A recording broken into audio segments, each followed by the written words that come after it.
Conspiracy theorists can be some of the most exasperating, frustrating, and annoying people you will ever encounter online and in person. A few of us even know some of them and run into them at family gatherings. After listening to them ramble on for hours if they're allowed to, we always walk away shaking our head, wondering what kind of idiot pill they must be taking to think the way they do. And that's about all the significance they play in the day-to-day life of the average first world citizen.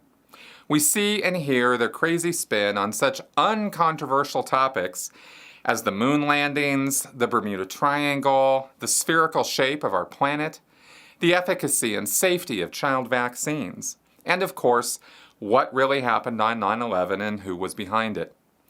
However, many other conspiracy theories branch off from these more weird and wild ideas, which we don't find so implausible, such as the possibility of secret government operations on our own citizens, carried out by three-letter agencies and paid for by black budgets, which we're told are being done for our own safety.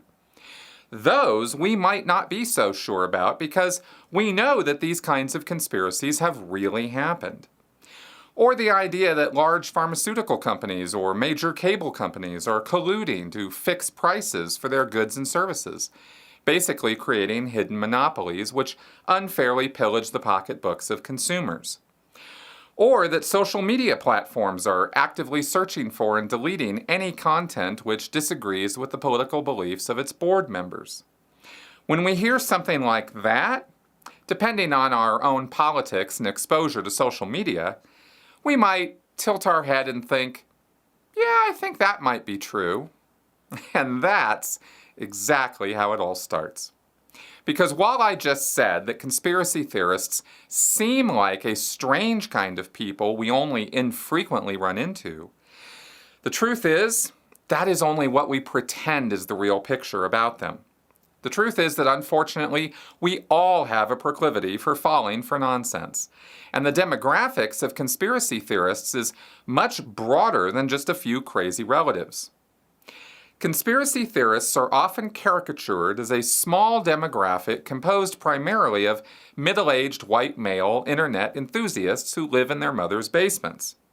But polls tell a different story.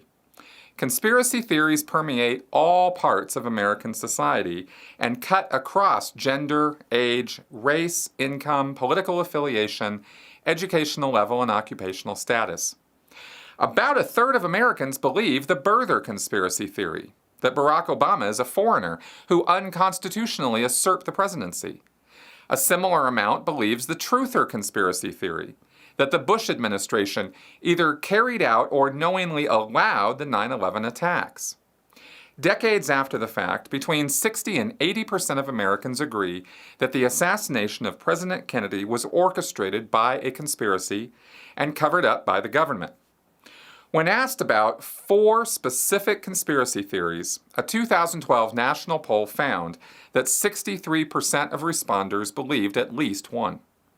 Based on this, it's safe to say that almost everyone believes in at least one conspiracy theory, and many of us believe more than one.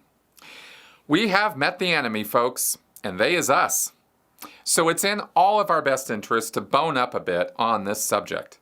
Unless we're very self-aware and active thinkers, the way our brains work and the way we receive and interpret new information is almost guaranteed to put us on the road to being a conspiracy theorist of one kind or another, even if we would never self-identify as someone who believes in oddball conspiracies. Despite what some might think, conspiracy theories and their proponents are nothing new in history, and are not the result of the information age or the stresses of modern life or technology. Conspiratorial thinking has been with us for centuries, probably going all the way back to when Ugg the caveman couldn't start his own fire and started telling everyone else that the tribal leaders were purposefully withholding the secret of making fire for their own selfish gain. Here is Senator Joseph McCarthy in 1951 speaking to Congress. How can we account for our present situation unless we believe that men high in this government are concerting to deliver us to disaster. This must be the product of a great conspiracy. A conspiracy on a scale so immense as to dwarf any previous such venture in the history of man. A conspiracy of infamy so black that when it is finally exposed, its principles shall be forever deserving of the maledictions of all honest men. Here's a quote from a populist party manifesto from 1895. As early as 1865 to 66, a conspiracy was entered into between the gold gamblers of Europe and America. For nearly 30 years, these conspirators have kept the people quarreling over less important matters, while they have pursued with unrelenting zeal their one central purpose. Every device of treachery, every resource of statecraft, and every artifice known to the secret cabals of the international gold ring are being made use of to deal a blow to the prosperity of the people and the financial and commercial independence of the country. And here's a bit from a sermon delivered by Jedediah Morse in 1798 in Massachusetts. Secret and systematic means have been adopted and pursued with zeal and activity by wicked and artful men in foreign countries to undermine the foundations of this religion and to overthrow its altars, and thus to deprive the world of its benign influence on society. These impious conspirators and philosophists have completely effected their purposes in a large portion of Europe and boast of their means of accomplishing their plans in all parts of Christendom, glory in the certainty of their success, and set opposition at defiance. The fact is that it's perfectly natural and ordinary for people to believe in conspiracies. And we've been doing it all throughout history. As Jeffrey Bale wrote, a belief in conspiracy theories helps people to make sense out of a confusing, inhospitable reality, rationalize their present difficulties, and partially assuage their feelings of powerlessness. In this sense, it is no different than any number of religious, social, or political beliefs. Conspiracy theorists in the main are not clinically insane or paranoid, and most of them are not of low intelligence any more than members of destructive cults are. In fact, just like people who get recruited into cults, their intelligence isn't going to help defend them from crazy ideas. Unfortunately, just the opposite is true.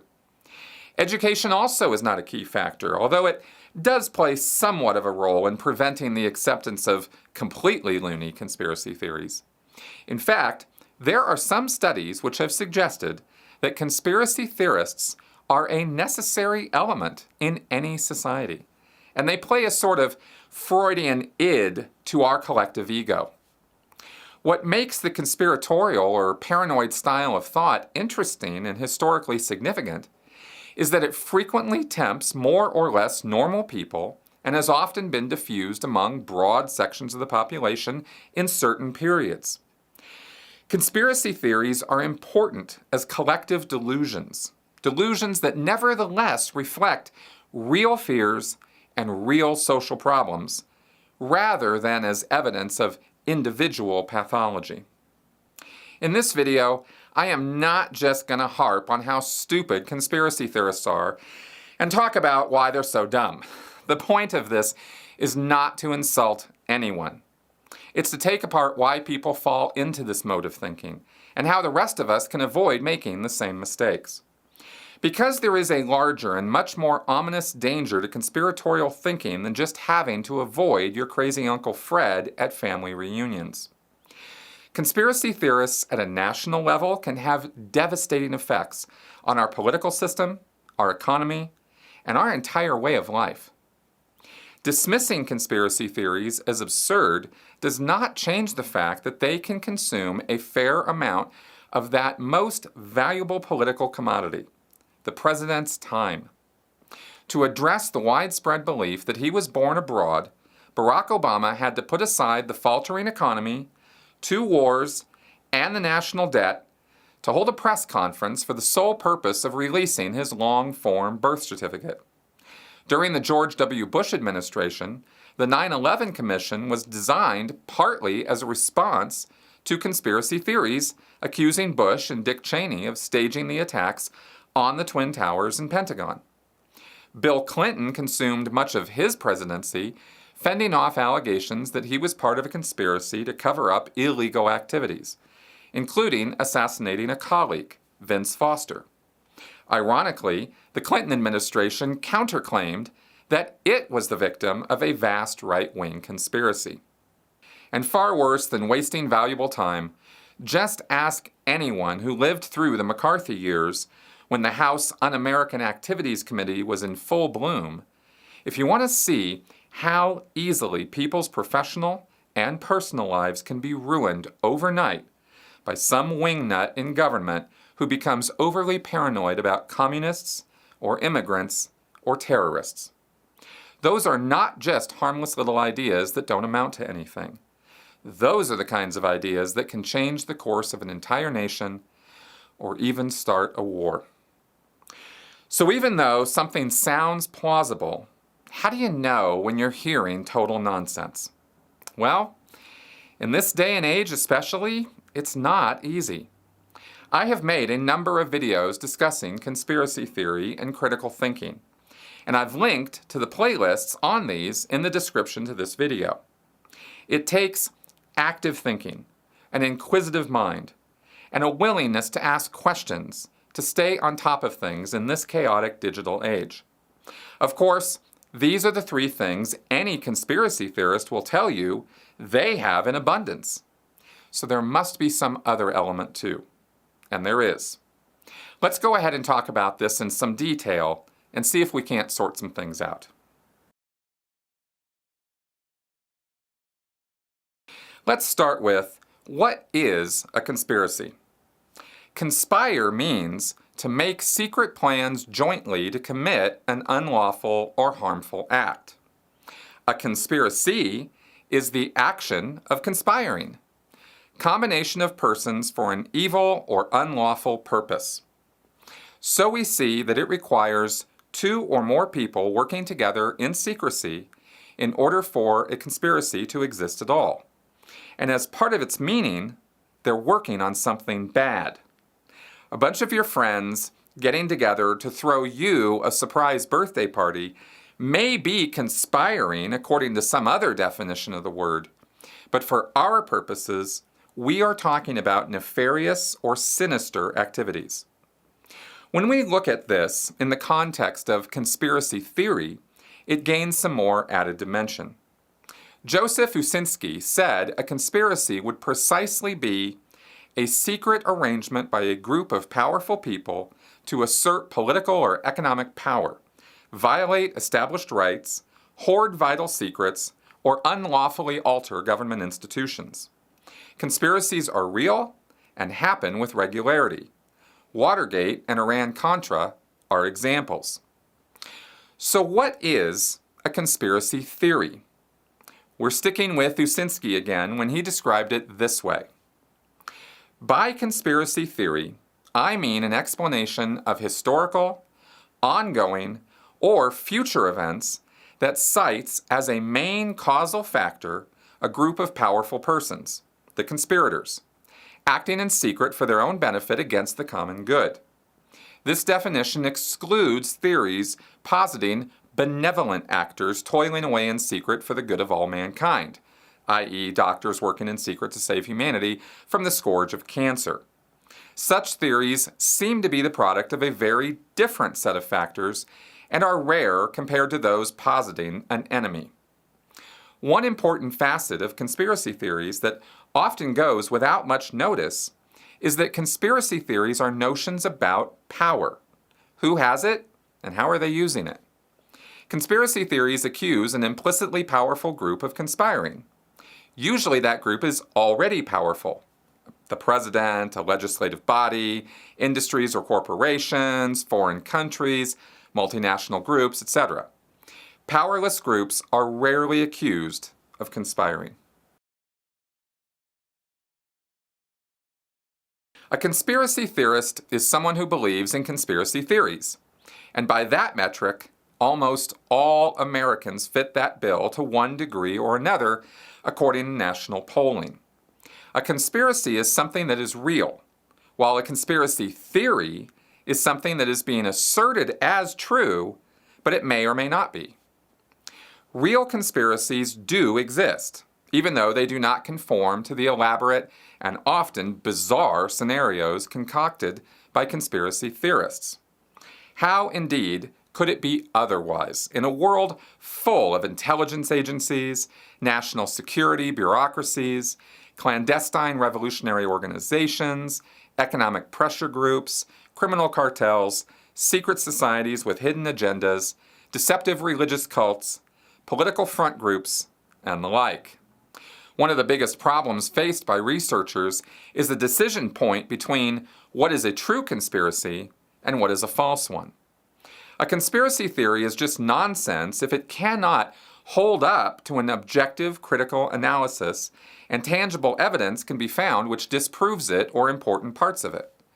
One of the biggest problems in discussing this with conspiracy theorists is they deny or refute evidence based purely on their own personal prejudices and biases, instead of using objective scientific or commonly agreed upon epistemological methods. In other words, they don't want to believe they're wrong, so they will deny the validity of sources which disprove their claims, and basically will act like a bunch of 6-year-olds when they're challenged, often even resorting to just calling their opponents names because they don't have any evidentiary counter-argument which holds water. Bias-based thinking and denialism are two of the biggest problems in dealing with proponents of conspiracy theories. So there are really two problems. Is the conspiracy theory objectively real? And if it isn't, how do you go about convincing a conspiracy theorist he or she is wrong? We'll tackle that second part later. For now, let's look at what would constitute a plausible conspiracy. And the word plausible is important here because using words like true and false can muddy the waters very quickly. If we say a conspiracy theory is true, then does that mean that all parts of it are true, from basic concept all the way out to all of its supporting facts and reasoning? Or is a conspiracy true when its basic concept is true, but some or even all of the supporting data is not true? Can you disprove a conspiracy exists just because we can refute all the evidence a conspiracy theorist puts forward? The answer to all of these is maybe.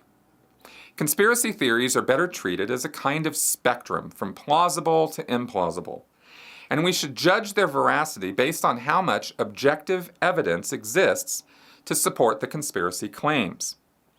A conspiracy actually could exist and be completely real, and so well covered up there is no evidence available to prove it actually exists. So just because we can disprove all the evidence someone presents for a conspiracy doesn't mean there is no conspiracy. But we can get into the weeds on all this pretty fast too, because I can't prove that blue Smurfs don't exist, but that doesn't mean they're real. For all intents and purposes, when we run into conspiracy theories in our day-to-day life, we want some guidelines that will point us in the general direction of whether this conspiracy theory is even worth looking into. And we need to be able to do that fairly quickly. What we can do here is take a checklist put together by Michael Shermer and Paul Linz in Skeptic magazine to judge whether something is an implausible conspiracy theory, and just reverse the points to gauge whether it's possible. Here then are the 10 points that you can use to tell if something is plausible. Again, these are general points, and each situation would need to be looked at individually. 1. Proof of the conspiracy is factual and objective, with multiple parties or sources attesting to its veracity. Preferably, there is no need to connect the dots or strain to show causal connections between the conspirators, their actions, and consequences. The evidence points clearly to one and only one conclusion, which explains all the parts, and random chance has been ruled out as a possible explanation. 2. The scope of the conspiracy is believably realistic within the means and resources of the conspirators to pull off. We do not need to assign any superhuman powers or abilities or influence to the conspirators for the conspiracy to make sense. As Jeffrey Bale wrote, real conspiratorial politics, although by definition hidden or disguised and often deleterious in their impact, simply do not correspond to the bleak, simplistic image propounded by conspiracy theorists. Far from embodying metaphysical evil, it is perfectly and recognizably human, with all the positive and negative characteristics and potentialities that this implies. 3. The conspiracy is straightforward and requires as few moving parts as possible to pull it off. The larger and more complex the machinery required to produce the results of the conspiracy, the less likely it is that it's real or doable. Mathematically, the chances of a conspiracy failing become exponentially greater the more vast and complex it is, since random chance, accidents, and other unforeseen circumstances have more opportunities to ruin the planning.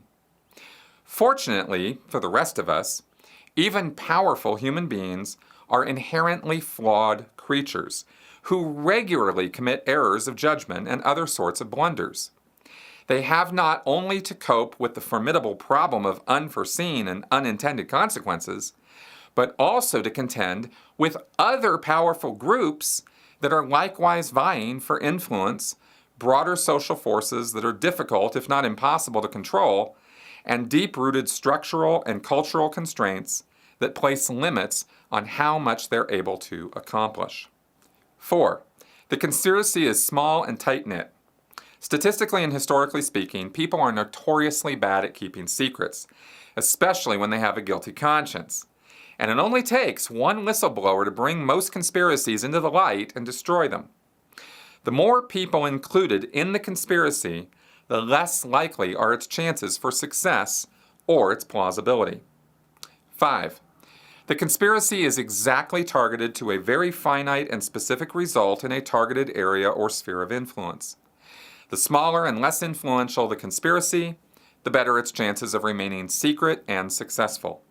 Again, according to Jeffrey Bale, most conspiracies are narrow in scope, restricted in their effects, and of limited historical significance.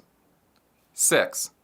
The conspiracy is not built on sketchy or suspicious small events which build to a much larger one. The foundations of the conspiracy are practical and straightforward and will most often be very simple to understand. 7. The conspiracy is not just a random set of insignificant circumstances pieced together to form an uncertain and incoherent whole. It also does not require assigning sinister or ulterior motives to people or groups who have not done anything to deserve such a biased view. 8. The facts of the conspiracy are clear and objectively true, easily distinguished from opinion or supposition. The more conjecture is entered into a conspiracy theory, the less plausible it becomes. 9. The conspiracy theorist is reliable and does not have a history of making biased or irrational claims, and does not have any pre-existing prejudice towards the supposed actors or subjects of the conspiracy. 10. The conspiracy theorist has pursued alternative explanations and has sought to disprove his claims, taking in all the evidence and possible explanations and not discounting any information simply because it refutes or denies the conspiracy claims.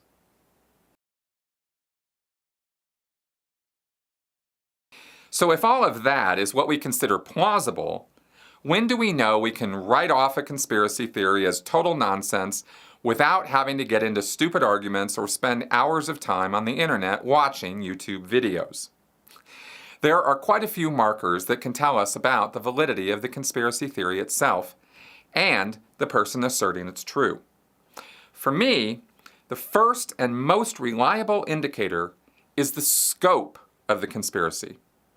Richard Hofstadter described this all the way back in 1952 when he wrote, "The central image is that of a vast and sinister conspiracy, a gigantic and yet subtle machinery of influence set in motion to undermine and destroy a way of life. One may object that there are conspiratorial acts in history, and there is nothing paranoid about taking note of them. This is true. All political behavior requires strategy. Many strategic acts depend for their effect upon a period of secrecy, and anything that is secret may be described, often with but little exaggeration, as conspiratorial. The distinguishing thing about the paranoid style is not that its exponents see conspiracies or plots here and there in history, but that they regard a vast or gigantic conspiracy as the motive force in historical events. History is a conspiracy, set in motion by demonic forces of almost transcendent power, and what is felt to be needed to defeat it is not the usual methods of political give and take, but an all-out crusade. The paranoid spokesman sees the fare of this conspiracy in apocalyptic terms. He traffics in the birth and death of whole worlds, whole political orders, whole systems of human values. He's always manning the barricades of civilization. He constantly lives at a turning point. It is now or never in organizing resistance to conspiracy.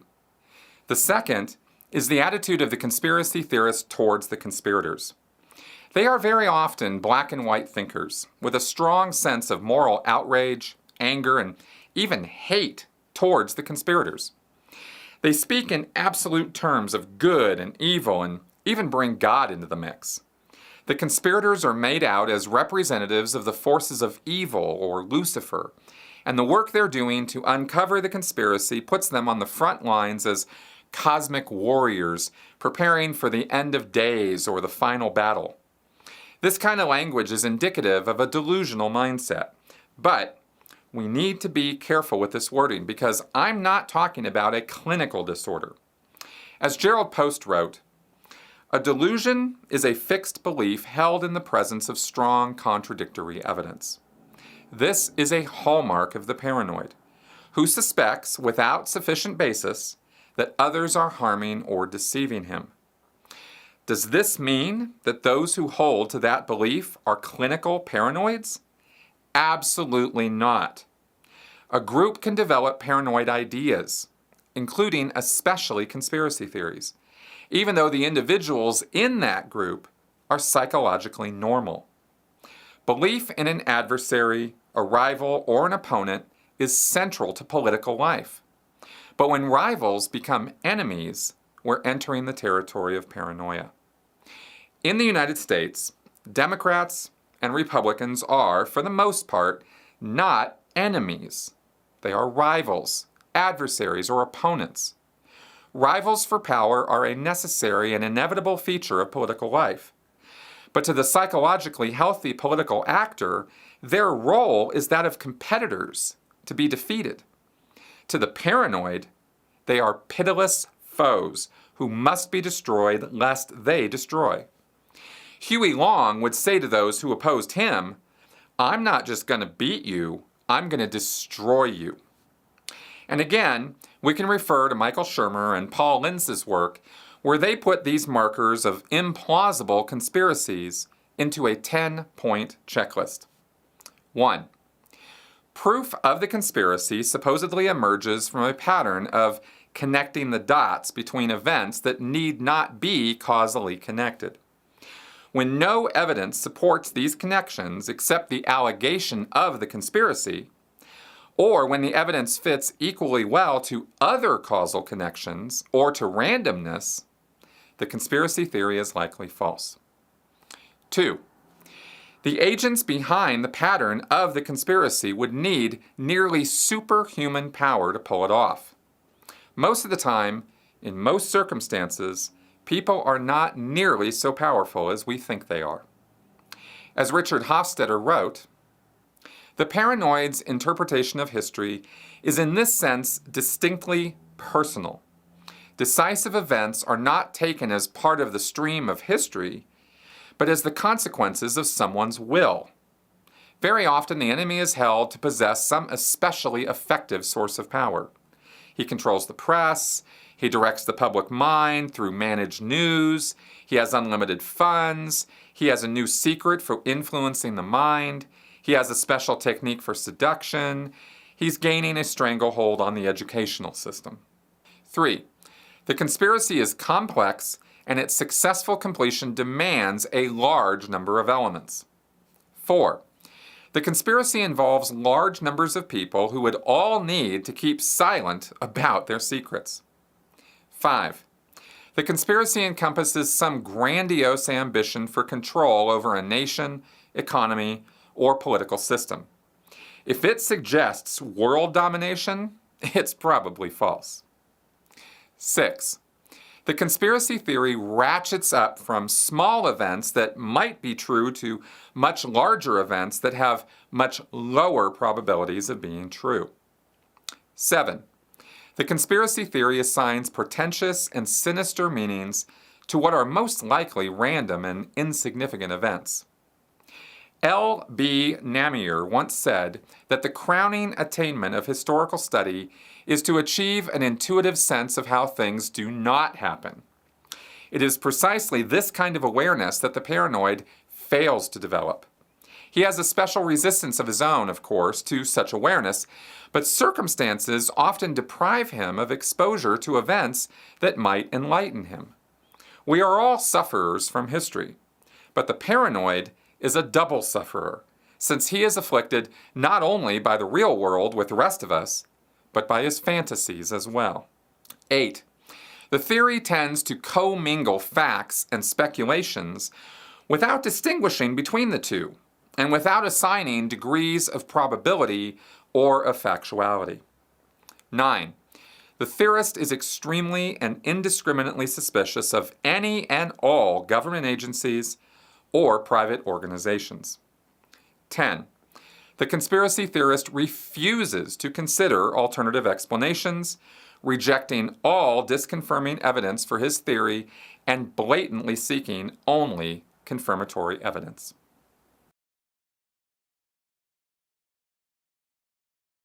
We've already learned that all of us are susceptible to this way of thinking, and there is no conspiracy gene or unique personality quirk that makes someone believe nonsense. So what factors are at play that get people thinking this way? First off, we can talk about how we think about the world at large. Transcendentalists believe that everything is interconnected and all events happen for a reason, while empiricists think that randomness and coincidence interact with the causal net of our world, and that belief depends on evidence for each individual claim. The problem for skepticism is that transcendentalism is intuitive, and empiricism is not. During the process of our evolution, we developed pattern matching skills and tend to think of the world in terms of cause and effect. So we assign meaning to those patterns. There's no face on the surface of Mars, and there's no picture of Jesus in this toast. But our brains make us see those things because that's how we have evolved to survive. We needed skills like that to spot lions and tigers hiding in the brush, or to hunt hard-to-see fish in dark waters. So this is extended over the millennia, so we see logic and causation in things that don't have any such thing. And this includes abstract ideas like history and religion. We want to put order into disorder, and our brains are constantly struggling to make sense out of chaos. This, unfortunately, often leads us to assigning false causes or false agency to things, either because we don't have all the information we need to make informed conclusions, or we just make things up to fill in the uncomfortable void. Then there was the 2012 study by Michael Wood, Karen Douglas, and Robbie Sutton titled Dead and Alive: Beliefs in Contradictory Conspiracy Theories, which showed that many people who believed in a conspiracy theory also believed in other conspiracy theories which logically could not also be true. For example, those believing Osama bin Laden was dead before the Navy SEALs entered his compound also believed he was still alive. This finding suggested that belief in conspiracy theories was not so much about the evidence or logic of any specific conspiratorial explanation, but rather about instinctively denying official stories and implicating powerful actors. The implications are that 1, evidence and logic do not drive belief in conspiracy theories as much as conspiracy theorists would argue, and 2, there's an underlying worldview in which official stories are fake, powerful actors are conspirators, and events and circumstances are the product of vast conspiracies. The major takeaway from these studies is that some people are more prone to believing in conspiracy theories than others. To consider this in a more neutral light, some people will believe in any conspiracy theory, even on light evidence, while others at the opposite end of the spectrum are naive and will deny the existence of conspiracies even on accumulating evidence. If we treat this worldview much the same way political scientists treat partisanship or political ideology, then this conspiracy worldview helps individuals interpret information, events, and circumstances around them. Any survey of Americans is going to, by necessity, include a wide divergence of race, education, gender, occupation, and cultural background. So it stands to reason that such a variety of people would come to their beliefs for many different reasons. There doesn't have to be a single explanation for all of this. Jonathan Kay, in his book, Among the Truthers, wrote, "On a personal level, conspiracism is not so much a psychological ailment in and of itself as it is a symptom of a mind in flight from reality. That flight can be induced by any number of causes, including radical nationalism, tribalistic hatred, midlife ennui, narcissism, profound psychic trauma, spiritual longing, or even experimental drug use." He breaks conspiracy theorists down into 8 general categories: midlife crisis, failed historian, damaged survivor, cosmic voyager, clinical conspiracist, the crank, evangelical doomsayer, and the firebrand. The failed historian, for example, uses conspiracy theories as a tool to eliminate the cognitive dissonance they experience because history didn't go the way their ideology demands. Their conspiracy theories rationalize their worldview, and they literally rewrite history in their heads to fit with how they want things to be rather than how they really were. The damaged survivor, on the other hand, is someone who has accepted a conspiracy theory because it gives them someone or something to fight back against for a condition they were victimized by, such as the parent of an autistic child who adopts the anti-vax conspiracy story as true so they can have some explanation for what is currently an unexplainable condition.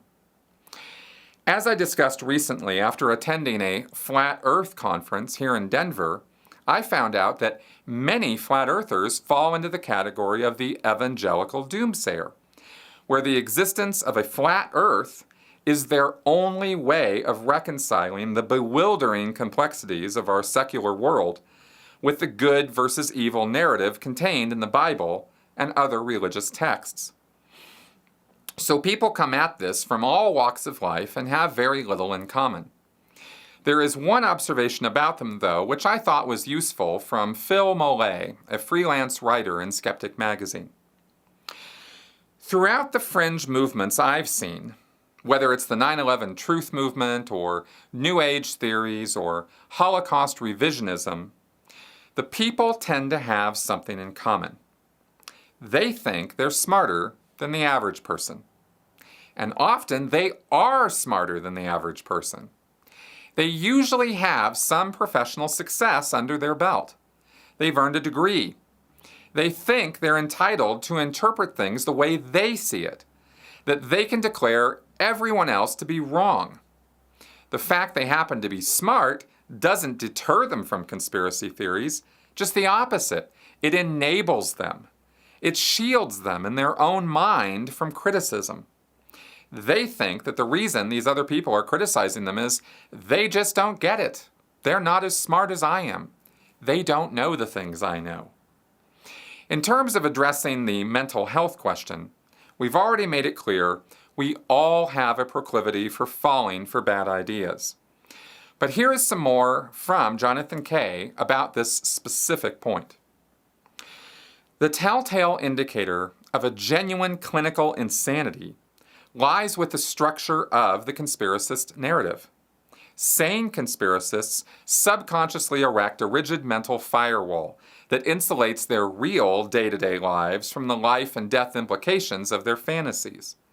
The resulting doublethink allows them to sleep at night and maintain productive, functional lives without succumbing to the dread fear that their government will punish their truth-seeking activism with murder. Indeed, one of the great ironies of the truth movement is that its activists will hold their meetings in large, unsecured locations such as college auditoriums, even as they insist that government agents will stop at nothing to protect their conspiracy for world domination from discovery. Truly disturbed conspiracy theorists, on the other hand, can't sustain that firewall. They weave themselves into the fantasy, usually both as hero and target. And it should be noted that while conspiracy theorists can sometimes get very riled up and become insulting, derisive, and even physically threatening, in the main, their intentions are not bad. Central in the processes leading to belief in conspiracy theories is a desire to make sense of impactful and threatening societal events. A main function of conspiracy beliefs is to provide a causal explanation for complex events that are considered distressing by perceivers. Also, other scholars describe such a desire to increase understanding of events that are hard to comprehend otherwise as a core motivation to believe in conspiracy theories. Various studies reveal that feelings of being out of control, as well as the related concept of uncertainty, instigate some of the mental processes that are associated with conspiracy belief. So long as there are people who do not understand what is going on around them and why, we are going to have conspiracy theories, which of course means they're going to be around forever. The way to avoid falling for nonsensical beliefs or ideas, including both destructive cult nonsense and irrational conspiracy theories, is to put your thinking cap on and use critical thinking to evaluate anyone's claims against known evidence and good authorities. Good critical thinking isn't just challenging the status quo or dismissing authorities because you think you know better. It consists of relentlessly pursuing the answers that encompass and explain all the evidence on a given subject. It consists of wanting to get the right answer, not wanting to be right. It also means being humble enough to admit that you're wrong when confronted with conflicting evidence. These are all the earmarks of good critical thinking, and they are also the things that conspiracy theorists consistently avoid. There's no need to go online and fight individual conspiracy theorists with facts and evidence because they did not arrive to their conclusions through logic, and they won't give up their conclusions because of logic. For them, their conspiracy theory is an emotional investment, which usually solves an important personal problem for them. So they're loath to give it up and will actively resist efforts to change their mind. Arguing back and forth almost always just degenerates into name-calling and bad blood. Where conspiracy theorists are pushing destructive methods, such as anti-vaxxers who discourage children from receiving their standard immunization shots, we have to enforce legal or health regulations to bypass their poor science claims and make sure our society runs on sound evidence-based science. There are just some people who are never going to change their minds and will fight back against perfectly safe and rational medicine, science, and social evolution. To the degree they get in the way of positive forward progress, they simply have to be ignored or pushed out of the way. What we do know for sure from historical and demographics data is that while all of us have a tendency towards conspiratorial thinking, very few truly dangerous conspiracy theories have ever taken hold of the majority of a population.